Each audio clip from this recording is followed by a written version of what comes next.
sebenarnya apakah ada vaksinasi untuk parotitis atau untuk babagus ini? Ada, cuma mahal. Jadi ada vaksinasi untuk babagus, tapi mahal. Dan karena mungkin kasusnya tidak sampai banyak, maka pemerintah tidak memprogramkan vaksinasi untuk babagus ini.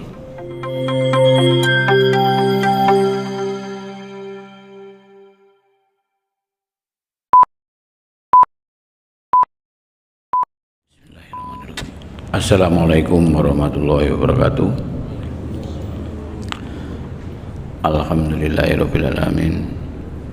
Asyhadu an la ilaha illallah wa asyhadu anna Muhammadar Rasulullah. Allahumma shalli ala Muhammad wa ala Muhammad kama shallaita ala Ibrahim wa ala Ibrahim wa barik ala Muhammad wa ala Muhammad kama barakta ala Ibrahim wa ala Ibrahim innaka Hamidum Majid. Bapak Ibu yang saya hormati, jamaah sholat subuh Masjid Darussalam, kita jumpa lagi dalam bincang-bincang kesehatan jasmani.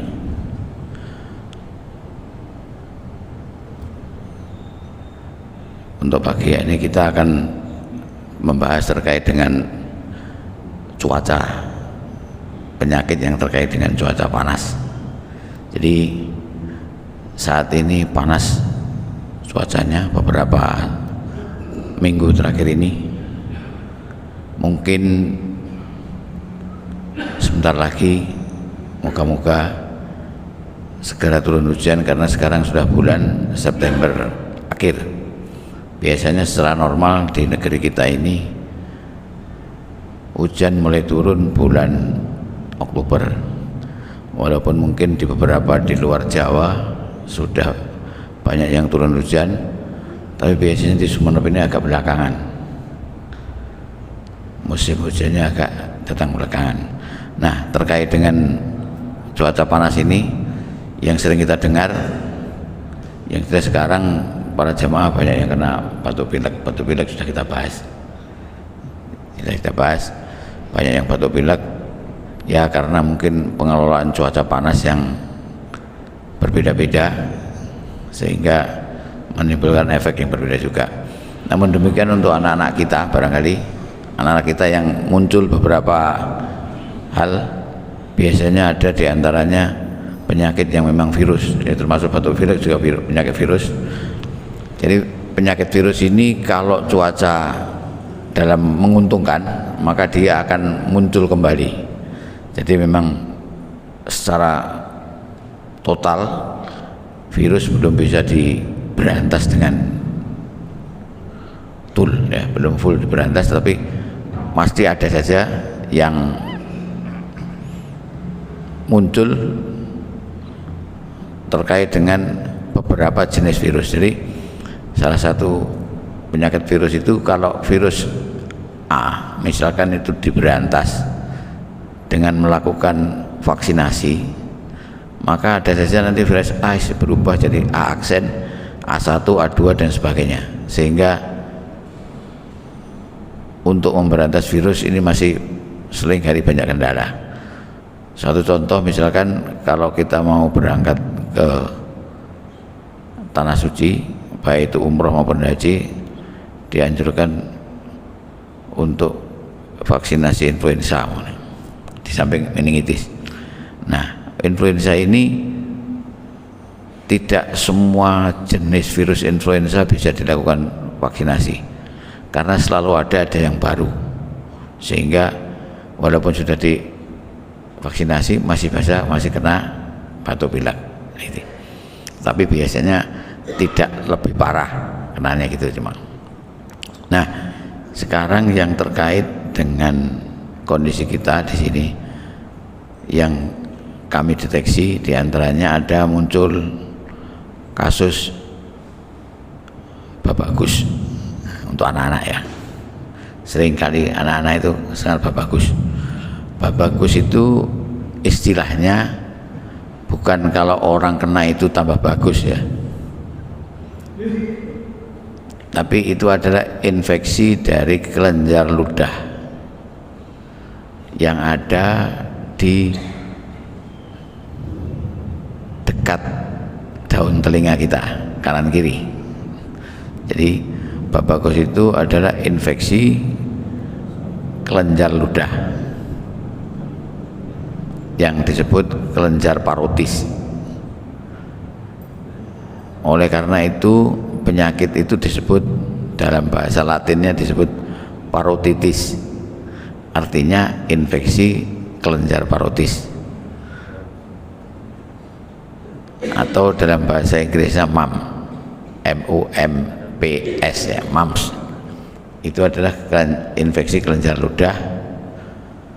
Biasanya ini penyebabnya adalah memang virus, namanya virus MUM.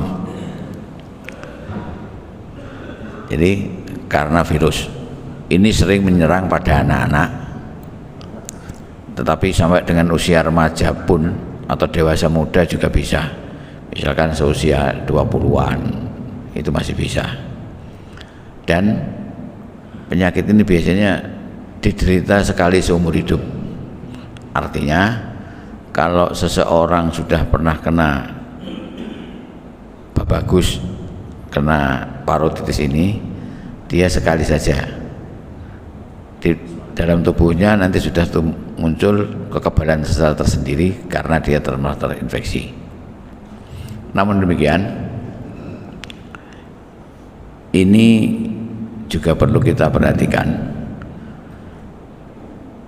karena biasanya anak yang kena ini demam, yang diderita adalah demam, kemudian dia sakit di daerah dekat telinga ini.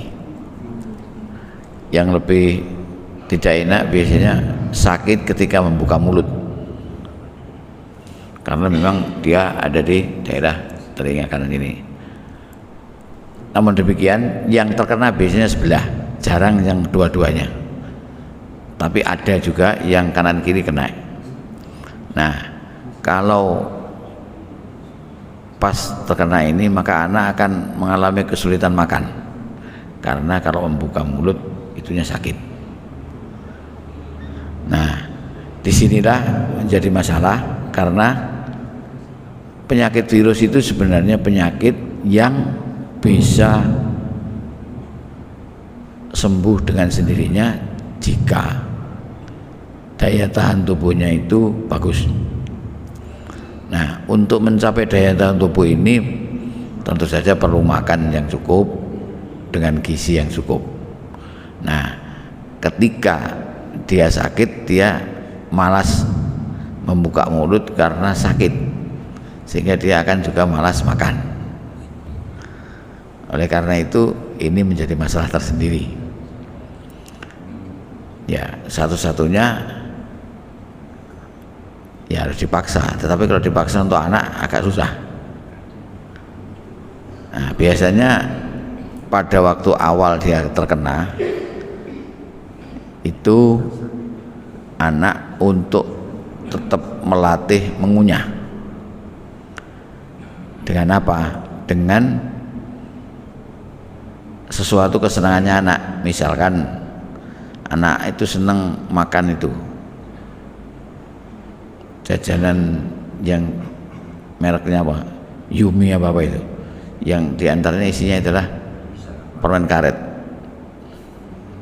Jadi ketika dia mulai sakit itu, maka diupayakan dia tetap mau mengunyah dengan mengunyah permen karet tadi, agar dengan mengunyah itu maka aktifnya kelenjar ludah ini tetap aktif karena ada makanan yang masuk. Karena kelenjar ludah itu seringkali dia akan lebih aktif kalau ada makanan yang masuk dan dia ada aktivitas mengunyah. Nah, itu latihannya begitu. Jadi tetap disuruh makan dengan latihan mengunyah itu, walaupun sudah gede, sehingga kelenjar ludahnya tetap aktif dan otot-otot di rahang ini, kanan kiri ini juga tetap aktif, sehingga dia tetap bisa makan, sehingga daya tahannya tetap menjadi baik. Nah, sebenarnya apakah ada vaksinasi untuk parutitis atau untuk babagus ini? Ada, cuma mahal. Jadi ada vaksinasi untuk babagus, tapi mahal, dan karena mungkin kasusnya tidak sampai banyak, maka pemerintah tidak memprogramkan vaksinasi untuk babagus ini. Jadi kalau vaksinasi harus mandiri, harus sendiri, membayar sendiri, biaya sendiri. Nah, kira-kira apa yang terkait dengan penyakit babagus?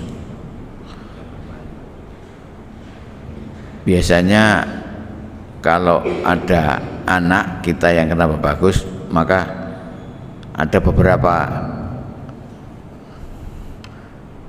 adat kebiasaan yang dilakukan. Kadang-kadang diolesi bahan-bahan tertentu, ada lagi yang dilakukan pemijatan dengan telur, ada lagi dengan apa ya, itu semua sebenarnya ya hanya apa, bukan rasionalnya tidak ada gitu ya, sekedar menghibur agar yang sakit tidak begitu menderita secara psikologis.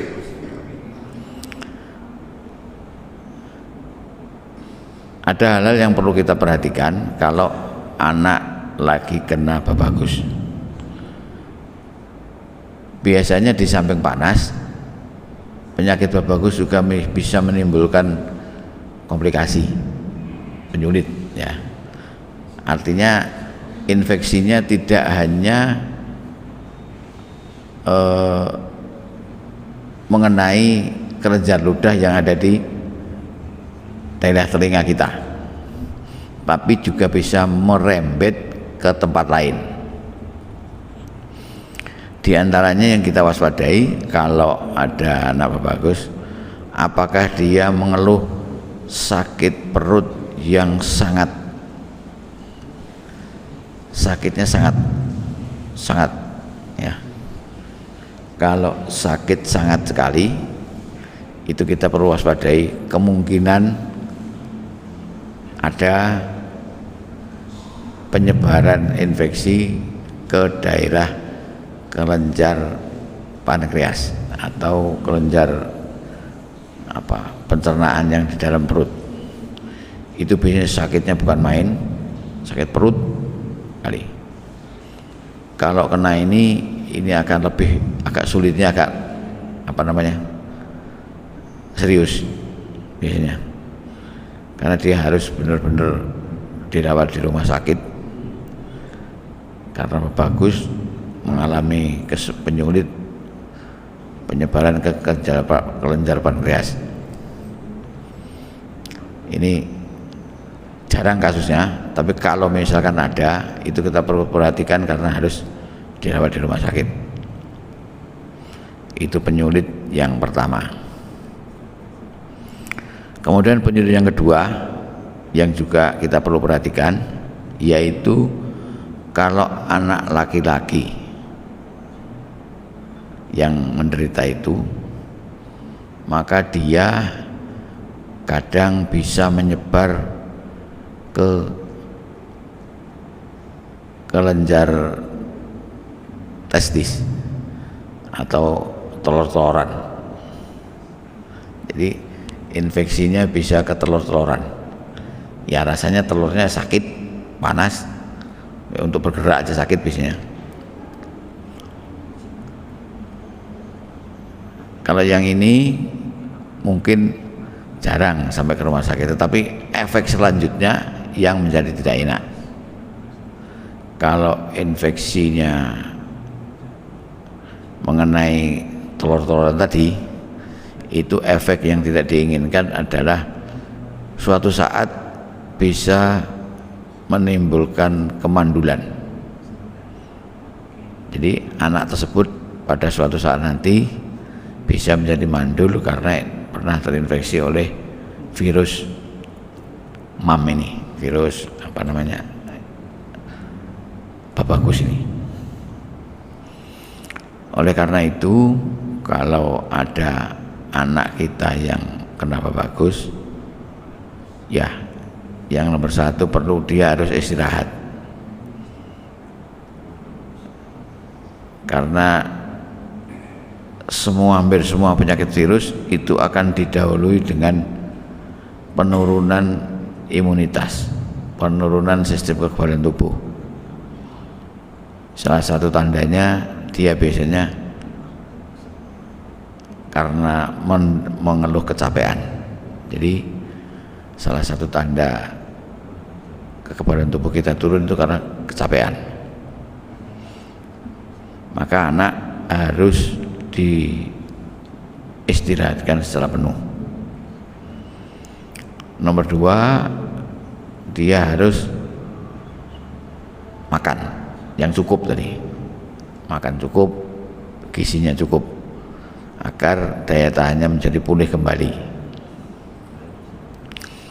Nah, karena biasanya dia malas buka mulut, nah makanya itu tadi harus kita ajari dari awal untuk mengunyah permen karet tadi, biar dia tetap bisa makan. Kemudian berikutnya ya perlu diobati secara gejalanya, karena untuk mengobati virus itu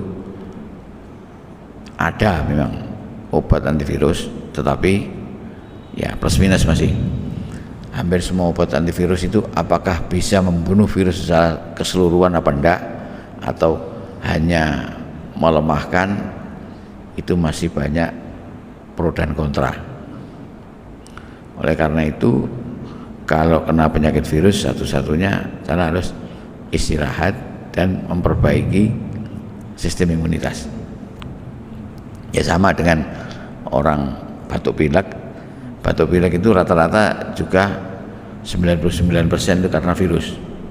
Oleh karena itu, ya harus istirahat, makan yang cukup, walaupun kadang-kadang makan itu jadi malas karena rasanya tidak enak, karena ada gangguan di sistem penciuman. Karena kalau batuk pilek itu yang perlu kita waspadai kalau ada yang sakit babagus. Jadi nggak ngerti kenapa di sini disebut babagus. Apakah kalau orang kena penyakit itu jadi lebih bagus? Tapi yang jelas itulah yang sering diderita oleh anak-anak kita. Dan kita perlu waspadai pada cuaca yang panas begini. Ada beberapa virus yang untung sehingga dia bangkit kembali, bisa menyerang kita manusia. Nanti mungkin kalau waktu datang musim hujan juga ada virus yang untung karena musim hujan. Jadi kita selalu banyak terkait dengan kehidupan virus, karena memang virus itu masih belum bisa diberantas dengan baik. Obat-obatan juga belum ada yang memuaskan untuk membunuh virus. Yang bisa kita lakukan hanya bagaimana memperbaiki imunitas kita.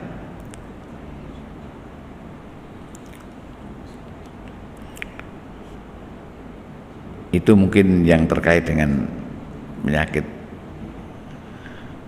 babagus yang mungkin akan kita lihat di sekitar kita. Kalau ada yang anak-anak kita yang itu sampai dengan remaja masih kemungkinan bisa terserang. Kalau orang dewasa kok belum pernah menjumpai, yang banyak masih tingkat anak dan remaja yang banyak.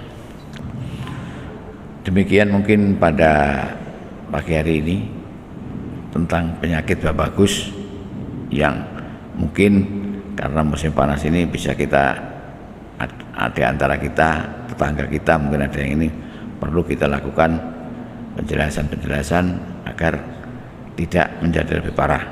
Kalaupun ada yang parah, yang tadi kemungkinan yang sakit perut sangat, itu perlu dirawat dengan baik. Demikian juga kalau pada testisnya tiba-tiba juga sakit, itu juga perlu ditangani dengan baik agar tidak menimbulkan hal-hal yang tidak diinginkan di kemudian hari. Ya, Pak Taufik. Apa penyakit bagus itu bisa menular? Dan ini kalau tadi yang laki-laki bisa menyebabkan kehamilan, apa perempuan juga bisa menyebabkan begitu? Oke, jadi penyakit bagus virus ini masih menular memang, bisa menular. Jadi kalau kita punya anak 3, yang satu kena, yang lain tidak kena, bisa saja itu ngalih ke yang lain. Tetapi sekali lagi, karena penyakit virus ini terkait dengan imunitas, nah tergantung dari imunitas kita. Imunitas kita kalau bagus, ya kita bisa selamat walaupun kumpul. Nah, jadi penularannya biasanya karena kumpul di satu rumah gitu, itu bisa. Kemudian kalau perempuan itu kalau dia kena kelenjar yang namanya ovarium, itu juga bisa. Kalau ovarium tempatnya di dalam perut, sehingga dia sakitnya juga di perut. Kalau dia mengenai ovarium, dia juga bisa menimbulkan kemandulan. Tetapi ya tergantung dari gejala yang tadi. Kalau kena bisa ke sana. Tapi ya tidak semuanya jadi mandul, tapi kita waspadai kalau misalkan terkena kelenjar itu, ovarium atau testis, itu bisa menimbulkan kemandulan. Kira-kira demikian. Jadi moga-moga ini yang bisa kita ambil manfaatnya, mungkin dari sekitar kita, saudara-saudara, ponakan, cucu dan sebagainya, yang mungkin kalau kena ini ya kita tangani, kita kasih tahu bahwa ini adalah sesuatu penyakit yang harus ditangani dengan cara-cara yang tadi. Mungkin yang sedikit ini bisa membantu kita dalam menyehatkan tubuh kita, menyehatkan anggota keluarga kita, sehingga kita bisa beribadah dengan baik, tidak terganggu. Mungkin demikian. Terima kasih atas segala perhatian dan mohon maaf bila ada yang kurang. Assalamualaikum warahmatullahi wabarakatuh.